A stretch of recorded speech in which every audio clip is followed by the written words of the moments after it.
بسم اللہ الرحمن الرحیم۔ الحصۃ الثانیہ میں ہم ترکیبات اور تمارین دیکھیں گے، لیکن ادھر ایک مفید چیز ہے، ایک حاشیہ ہے، اس کو پڑھ لیتے ہیں۔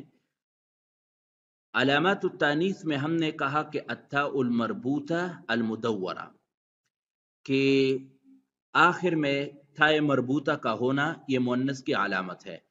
ادھر لکھے کہ التاء المربوطہ تلحق الصفات تفرقتاً بین المذکر والمؤنث، کہ یہ جو تائے مربوطہ ہے یہ صفات کے آخر میں آتا ہے مذکر مؤنث میں فرق کے لیے۔ صفات سے مراد اسم فاعل، اسم مفعول وغیرہ، صفت مشبہ، جیسے بائع بائعۃ، عالم عالمۃ، ولحوقها بغیر الصفات سماعی۔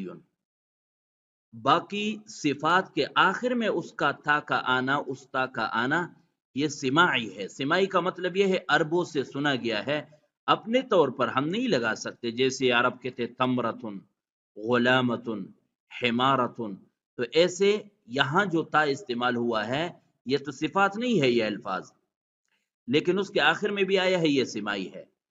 آگے ایک اہم بات ہے، کہتے والاوصاف الخاصۃ بالنساء، وہ صفات جو خواتین کے ساتھ خاص ہے، لا تلحقها التاء الا سماعا، تو وہاں پر بھی تھا صرف سماعی آ سکتا ہے۔ یہ نہیں ہے کہ ہم کہیں گے کہ یہ صفت خاتون کی ہے لہذا آخر میں تا لگاؤ۔ تھا لگانا یہ سماعی ہے، جہاں جہاں عربوں سے سنا گیا ہو وہاں لگائیں گے، ورنہ اس کے علاوہ نہیں لگائیں گے۔ لہذا حائزتن یہ نہیں کہہ سکتے، طالقتن بھی نہیں کہہ سکتے، سیبتن یہ بھی نہیں کہہ سکتے، بلکہ حائز طالق سیب۔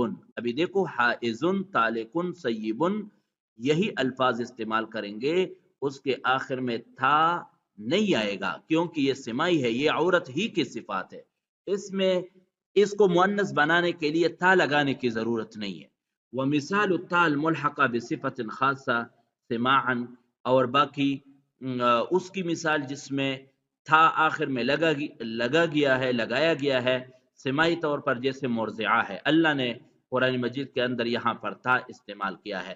تو خلاصہ کلام یہ ہے کہ یہ جو تھا ہوگی آخر میں، اگر صفات کے آخر میں ہے تو یہ مذکر مؤنث میں فرق کے لیے تو آتا ہے، لیکن اگر صفات کے علاوہ ہے تو وہ سماعی ہے۔ اسی طرح وہ صفات جو خواتین کے ساتھ خاص ہے اس میں بھی سماعی ہوگا، ہر لفظ کے ساتھ ہر لفظ کو مؤنث بنانے کے لیے تا کا استعمال نہیں کریں گے۔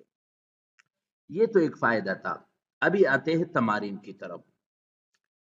یہ اسئلہ ہے، کم قسما للاسم من حیث الجنس، کیف تعرف الاسم المذکر والمؤنث، کم علامة للتانیث وکم قسما للمؤنث، بینها مع ذکر امثلتها، ما هو التصغیر وکیف یبنى من المکبر، تصغیر کیا ہے اور یہ مکبر سے کیسے بناتا ہے۔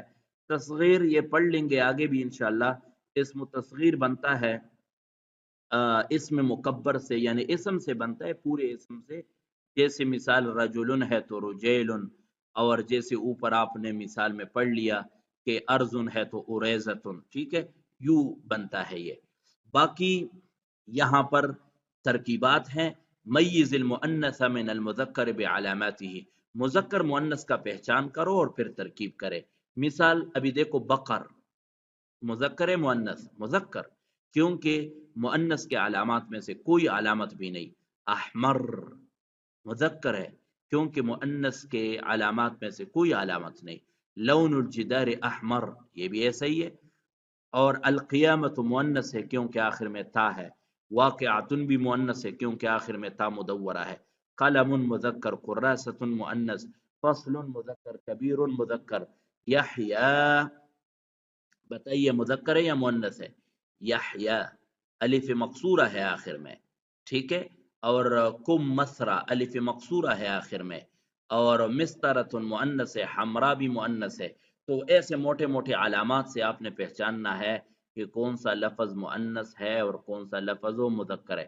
اور پھر مؤنث کے اندر اگر مؤنث ہے، مثال کم مسرا مؤنث ہے تو مؤنث حقیقی ہے یا لفظی ہے؟ تو آپ کو پتہ ہے کم مسرا کہتے ہیں امرود کو، نشپاتی کو، تو کم مسرا مؤنث لفظی ہے یہ مؤنث حقیقی نہیں ہے کیونکہ اس کے مقابلے میں جاندار مذکر موجود ہو نہیں ہے۔ یہ ساری مثالیں ہیں قرآن مجید کے آیات میں بھی آپ نے دیکھنا ہے کہ کون سا لفظ مذکر ہے کون سا مؤنث ہے، اور اگر مؤنث ہے تو مؤنث کی کون سی علامت اس میں پائی جاتی ہے، تھا مدورہ ہے، الف ممدودہ ہے، مقصورہ ہے، اور آخر میں تا مقدرہ ہے، کیا چیز ہے، اس سے ہم اس کو سمجھنے کی کوشش کریں گے۔ یہ بات سمجھ آ گئی؟ جیسے مثال کے طور پر حدائق و اعنابا، حدائق حدیقت کی جمع ہے، حدیقت مؤنث ہے، اعناب عنب کی جمع ہے، ٹھیک ہے، اعناب، نار، نار مؤنث ہے لیکن یہ مؤنث سمائی ہے، یعنی اس میں تھا مقدرہ مان کر کے اس کو مؤنث پڑھتے ہیں۔ الموقد مؤنث ہے، تطلع على الافئدة، افئدة مؤنث ہے۔ اکتب مثالین للاسم المؤنث تحت كل علامة وثلاث امثلة للاسم المذکر۔ مذکر مؤنث کے خود کچھ مثالیں بھی تلاش کرنی ہے آپ نے۔ تو یہ آج کے سبق کا خلاصہ ہے، بہت زیادہ آسان سبق ہے، بہت آسان تمرینات ہے۔ تمرینات کے اندر آپ نے مذکر مؤنث کو سمجھنے کی مکمل کوشش کرنی ہے انشاءاللہ۔ جو بات سمجھ نہ آئے تو اس کا پوچھ لے۔